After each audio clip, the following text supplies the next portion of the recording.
Today, we're going to look at this wonderful story, and it's interesting that, I like this. I grew up in a rural environment in the country, and I've been around farming. I never was a farmer myself personally, but my grandfather farmed a little bit, and I grew up around farms, and Jesus, in his time,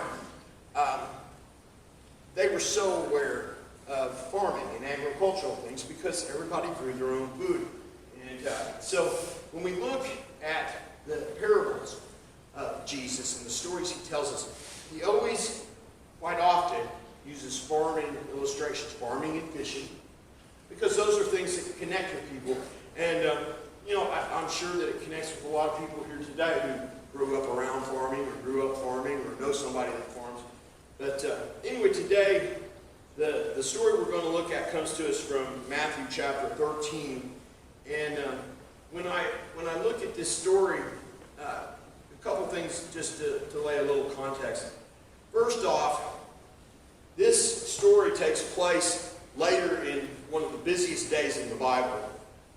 This day for Jesus starts in chapter 12. And Jesus, he is walking on the Sabbath, and they're eating grain, and then he heals a man who has a disfigured hand, and the Pharisees are all about that, and they're starting to get on him, and he understands that they're planning to hurt him, so he leaves, and then he finds out his mother and his brothers want to meet with him, and Jesus says the line, "Who is my mother? And who are my brothers?" And they're trying to talk to him because they think that he's kind of going off the deep end, and he's making himself vulnerable to the Pharisees, and there's talk already of hurting him, and they're concerned. And if that wasn't enough, Jesus is walking through the field, he goes to the temple, he leaves the temple, he's confronted by his family, and then we go into chapter 13, and this is all on the same day. It even says it was on the same day. And Jesus is now confronted with another larger crowd. He is so well known. There are people following him around all the time wherever he goes. They want to touch his garment. They want healing. They want to hear his words. They want to be a part of it. And Jesus is outside town. He's at the Sea of Galilee. And I'm thinking about this because it's interesting, because Jesus goes out in a boat to talk to the people. And you have to imagine, we don't know how many people there were. I mean, it could have been thousands. It says a large crowd. And we know the next day he feeds 5,000. So there are large crowds following Jesus. So here he is at the lake. And I'm picturing how the hillside slopes down into the lake. And all these people are there. And, they didn't have microphones and PA systems back then. And how is Jesus going to speak to this large group of people that are chatting and carrying on? You saw how hard it was for me to talk to just these few kids. He has no microphone. Well, he does something I think is so ingenious. He goes out into a little boat, and he goes a little ways out to the lake where they can see him. And have you ever noticed how your voice reflects off the water? Years ago I lived on a lake, and you could hear people whispering out in their fishing boats, half a mile out into the lake. So Jesus is using this opportunity to speak to these people. And when he starts to speak, he gives back to back to back to back stories, parables. Absolutely fascinating. Most of these have to do, all of them have to do with agricultural things and fishing.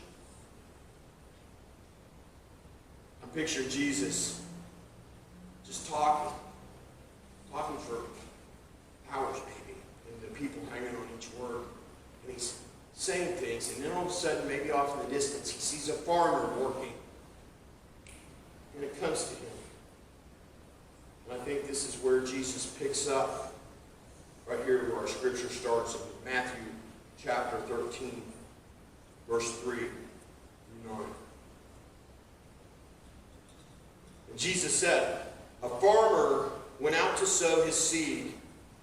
And as he was scattering the seed, some fell on the path, and the birds came and ate it up. And some fell on rocky places where it did not have much soil. It sprang up quickly because the soil was shallow. But when the sun came up, the plants were scorched, and they withered because they had no root. Other seed fell among thorns, which grew up and choked the plants. Still other seed fell on good soil, where it produced a crop 100, 60, or 30 times what was sown. Whoever has ears, let them hear. When I heard that this week in the scripture, Jesus makes sure he's telling you to hear what he's saying.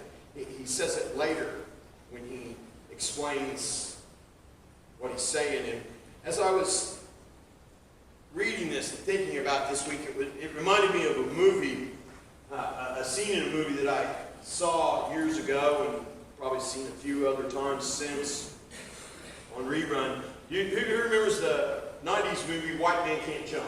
Anybody remember that movie? It's kind of a silly movie.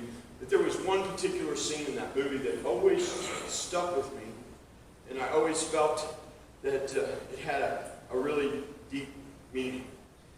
Wesley Snipes and Woody Harrelson are the co-stars in this movie. And at one point in the film, Woody Harrelson is sitting in the back seat of a car.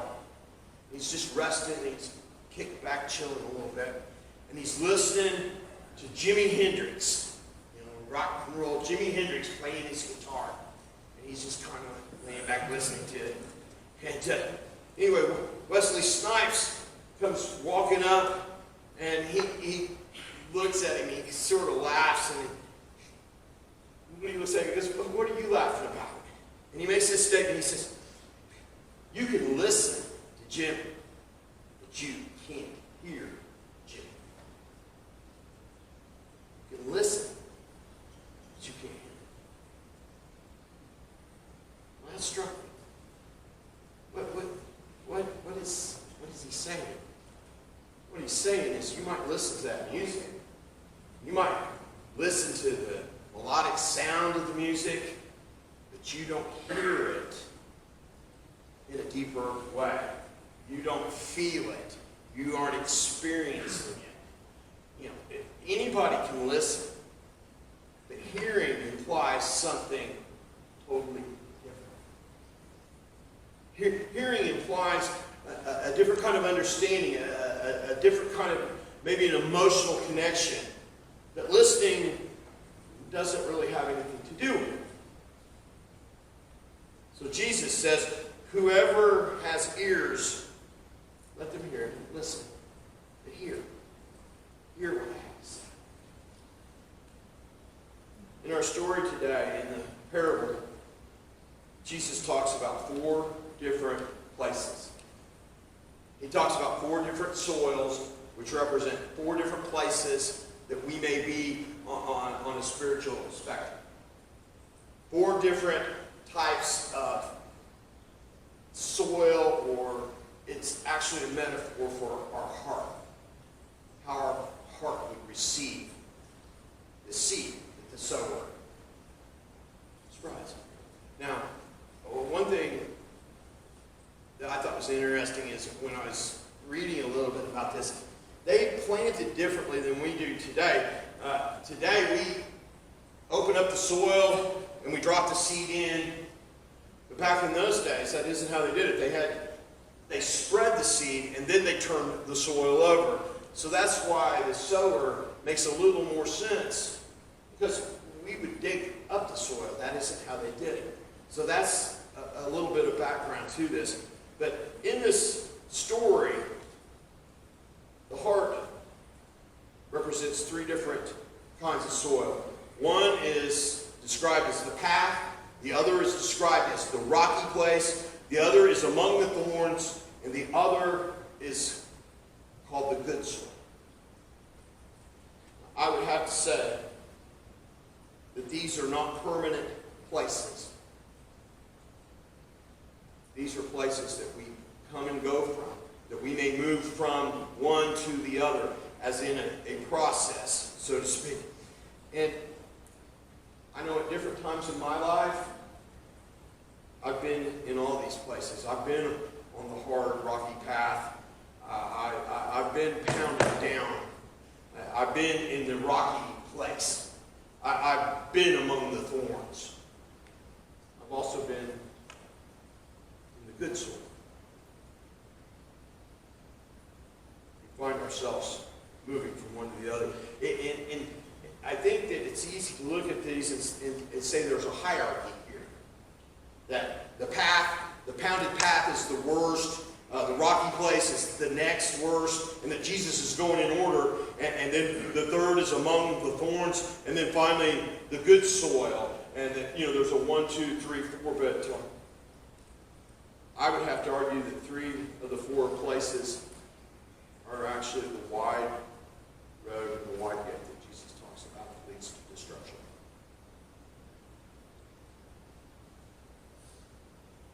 Today, I hope that you hear. And I want you to think about where is it that you presently lie on the spectrum of these soils. Where do you stand? What is the makeup of your heart? Some fell along the path. Okay, these are the people that have no ears.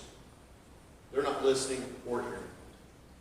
Okay, this is the place where it's the pounded down road, the path, the hard place.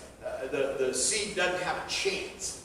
When the seed hits this type of soil, this soil is hardened. The person's heart is hardened.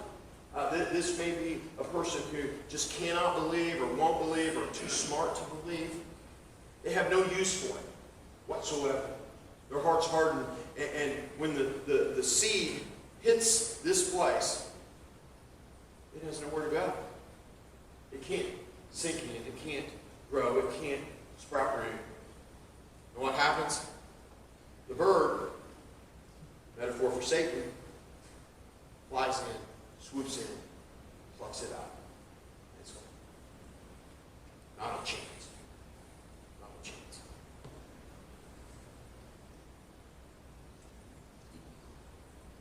Matthew chapter 6, verse 23, Jesus says, "If then the light within you is darkness, how great is that darkness?"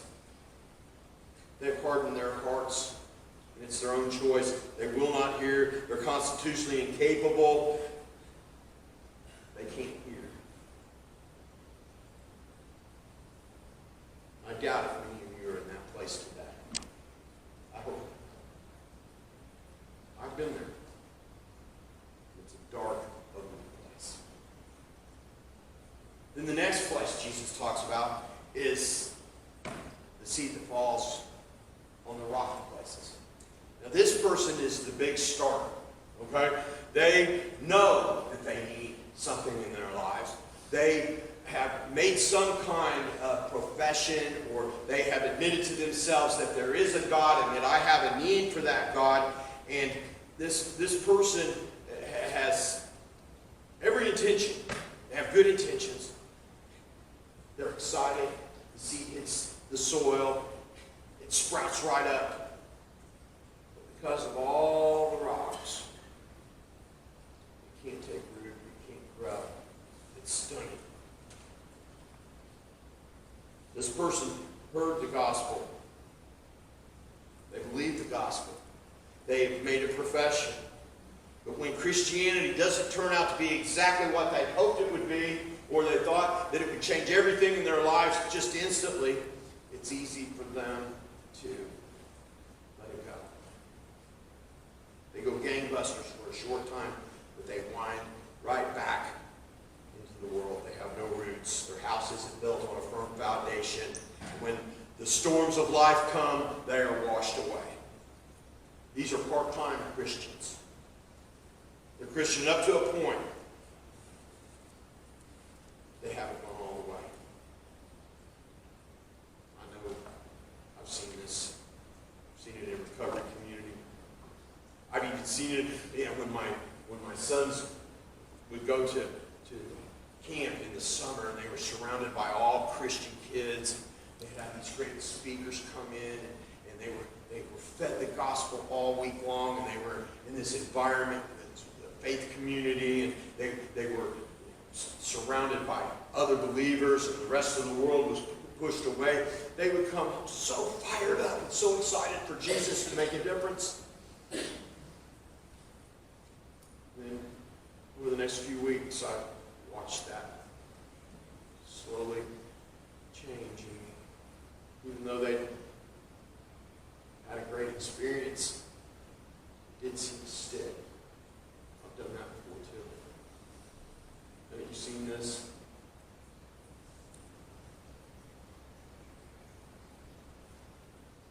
Other seed fell among the thorns. Among the thorns.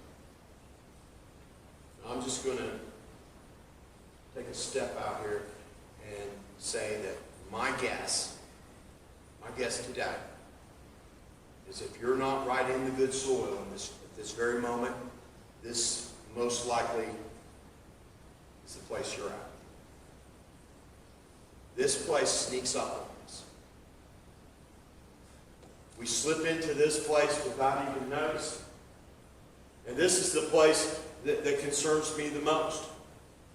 This is the place that the person who comes to church, who believes in God, the person who does pray, this is the place where we can fool ourselves into thinking that we're actually doing kingdom work.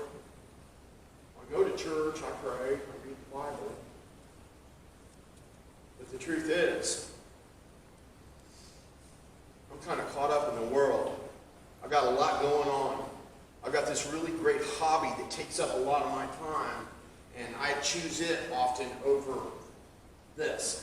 I also have myself involved in a community of non-believers that influence me, and instead of me being the one that stands up and influences others, it's easy for me to be influenced by them.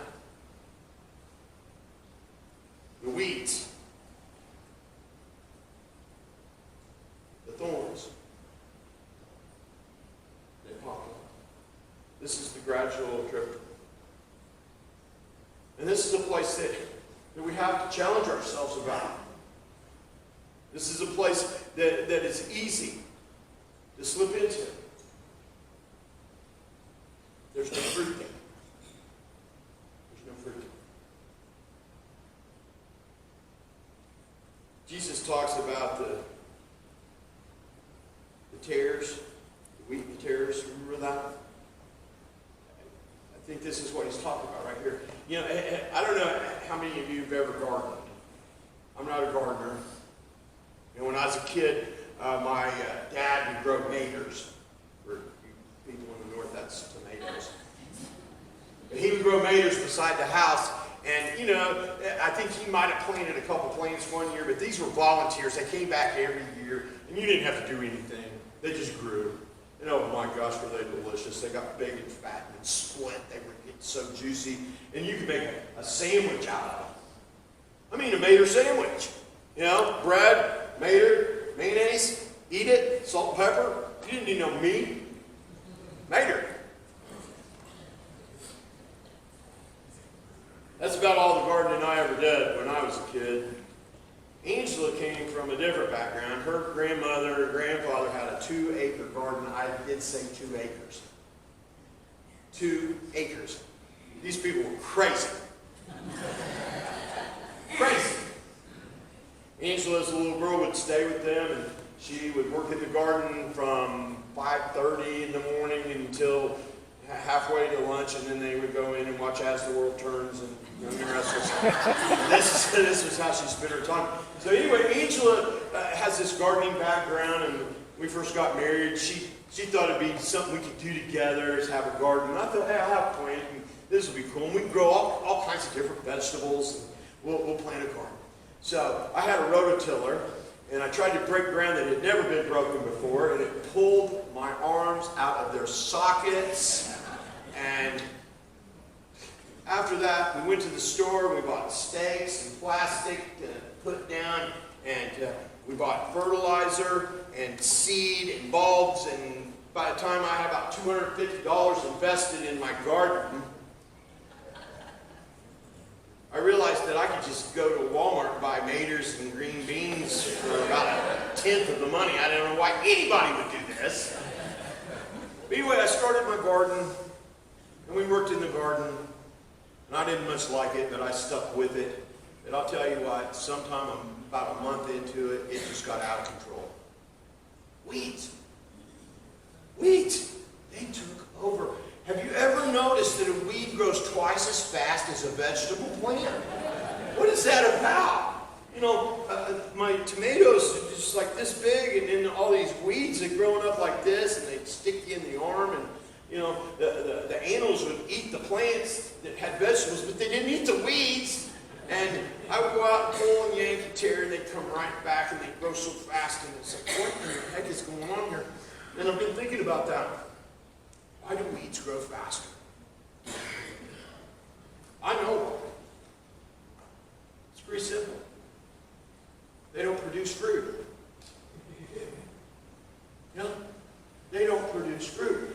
All they do is produce little bitty seeds that regrow into more weeds. So all the nutrients and all the proteins and all the fertilizer and all the moisture and all the things they pull up out of the ground goes right into them growing their stalk taller and putting spiky things to cut your skin. Now the vegetables, they're making something. They're not just making more vines, they're growing fruit. So all the nutrients turn into a little tomato that actually turns into a mater. And it takes all that nutrient that comes out of the ground to do that. And that's why the weeds grow faster. They're not producing fruit. Jesus tells us that that is the measure. Are you producing fruit? By their fruit you will recognize them. I mean, how much plainer can it be? What is the measure? How will you know that they belong to Him? By their fruit you will recognize them. It's tougher to produce fruit. It's not as easy as to make a little seed. It takes a lot of work. It takes effort. But that's the sign. That's how you know.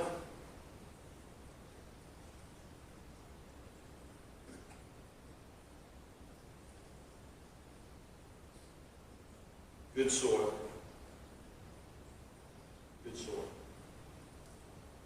You know, this is just the way it's described in the story of the good soil. But you know, what I have to believe is that all the soil is good. We know all the seed's good. Right? And the sower casts the seed to every type of soil. Right? Prevenient grace. Our God provides and offers that love and that grace and that offering of forgiveness and Jesus' blood to all people. The sower does not discriminate on where the seed goes. It is tossed and it lands all over the place. All types receive it.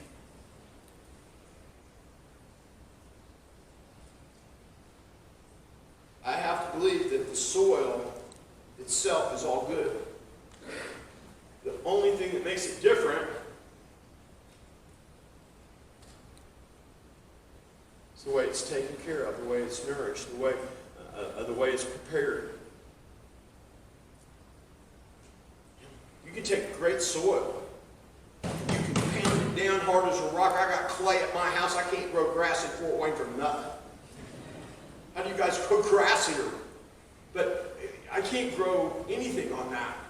And you know what? If that soil was broke up, busted up, nurtured and taken care of, my neighbor's growing good grass. How's he doing it? He's preparing his soil in a better way than I am.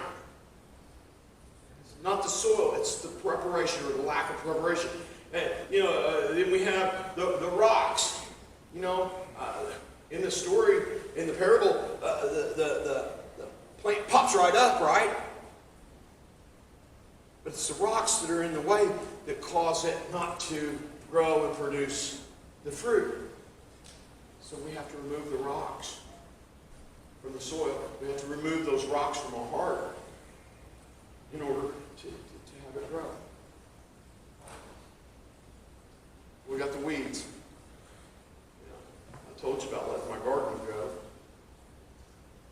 It takes work to keep those weeds out. You have to work on it every single day. It doesn't just happen. It requires effort. Being spiritually fit. What do? We pray. We read His Word. We do for others. We seek Him out. That's how we prepare the soil. Angel and I, we were traveling down home, and and I'm not trying to be hard on this area, but your soil is not what our soil is down south. And we traveled along the highway, and we got close to home, and they were plowing the fields, and you could smell the soil. You could smell it. It's like, wow.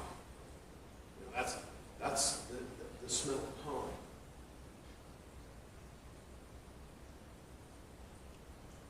But what makes the difference? Because the yields here are just as good as they are. I checked. 172 bushels per acre. That's Allen County and Bartholomew County.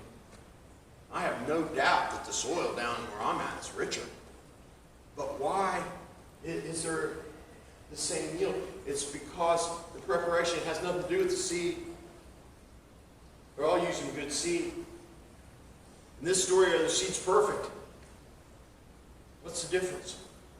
How do they maintain those high yield levels? It's called preparation. You see it all the time.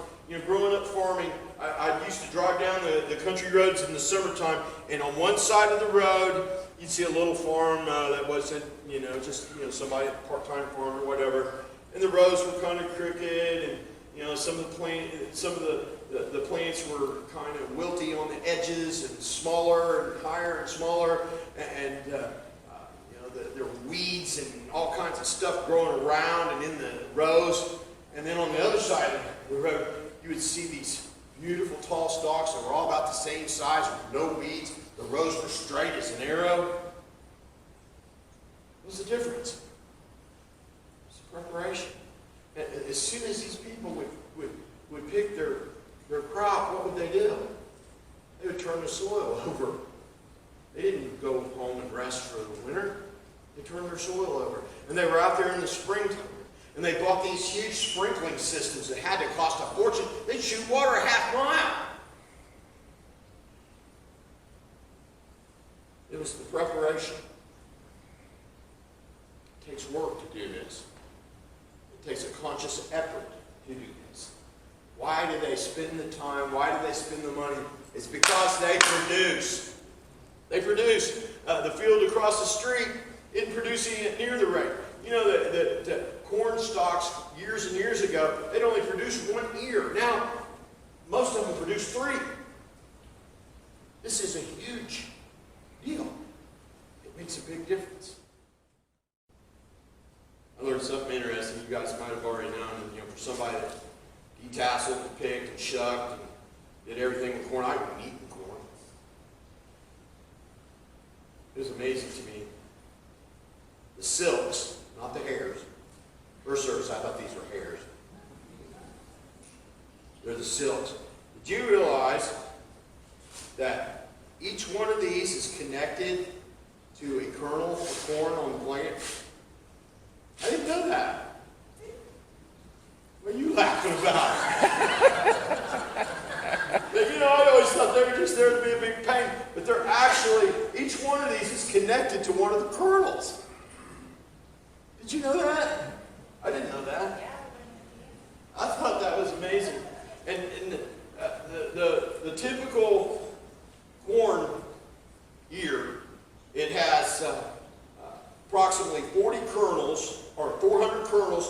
600 kernels, and each one of these connects and it collects pollen from the rest of the field and the surrounding fields, which fertilizes it, and that's what makes it grow.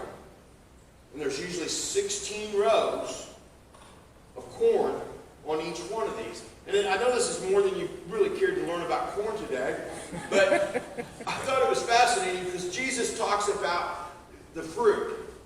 You know, what you produce, the fruit, and the yield. So I wanted to think about this. So one seed, one kernel of corn can produce 1,200 kernels if you have 3 years of corn. Think about that. One kernel in the right soil with the right treatment can produce 1,200 kernels. Now, if you take that over a year, 1,200 times 1,200. In the second season, that's 1.4 million kernels from one seed. That's producing fruit. It's fascinating, isn't it? Amazing.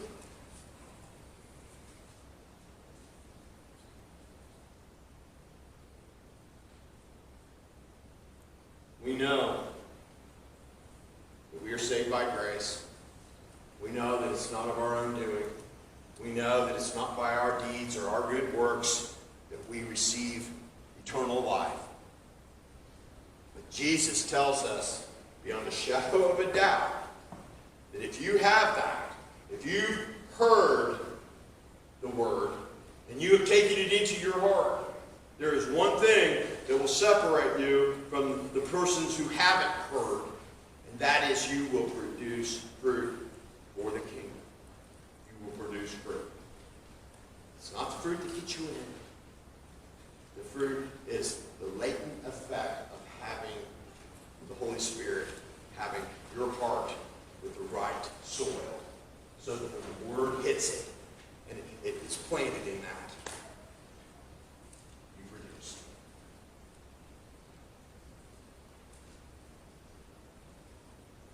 to close, I want to share this little story with you I heard this week. We've talked a lot about the dirt. We've talked a lot about the soil. I want to tell you a story I heard about the seed. The story was about a man who spent his whole life farming. He was a grain farmer, a seed corn farmer, which is different than sweet corn.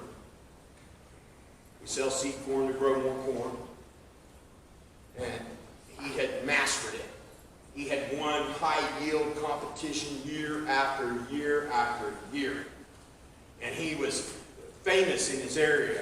And everybody was overwhelmed by how he always won the competition. One day, after winning the big competition for the highest yield in the United States, a reporter went to speak to him, and he asked the farmer, what is your secret?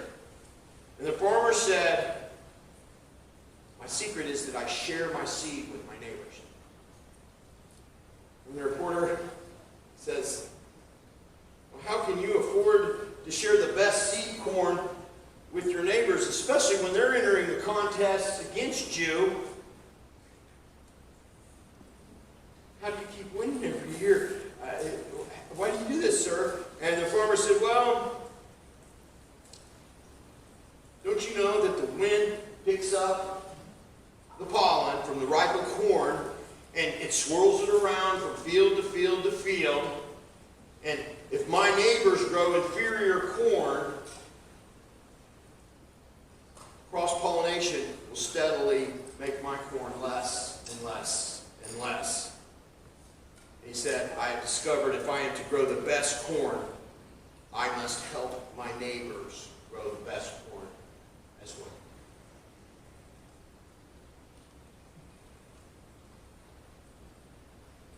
So it is with our lives.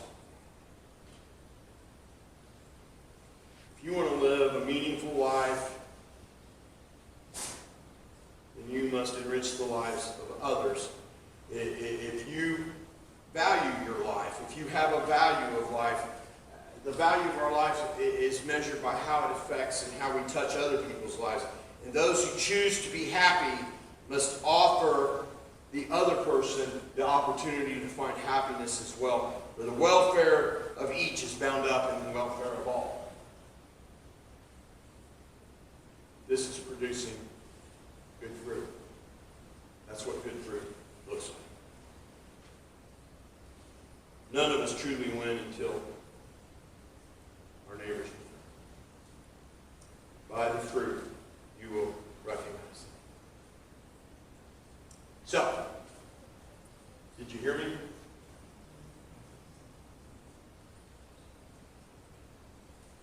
Seriously, think about where you are. Because it can be a temporary place, or it can be a permanent place.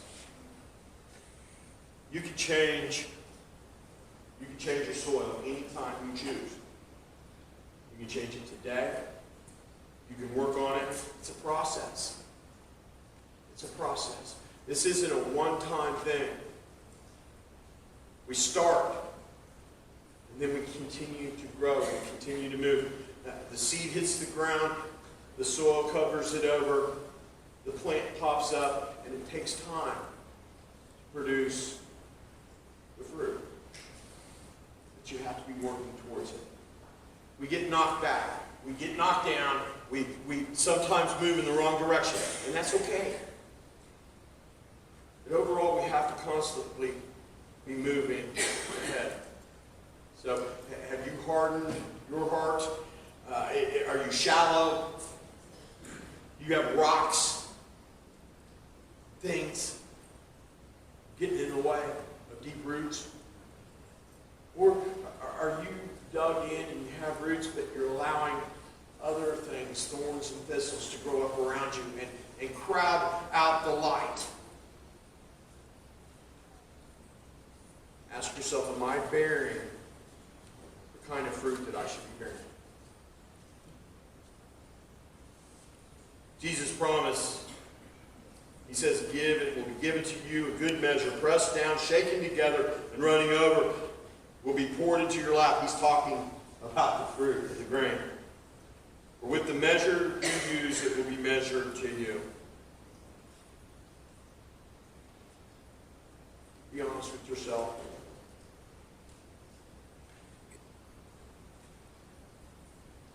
Work on it. Examine your soil. Check it out from time to time, because it can be changing right in front of your eyes. It's so easy to slip. Let us not forget Jesus' warning to us. Narrow is the gate that leads to the kingdom. But wide is the gate that leads to destruction. It's important.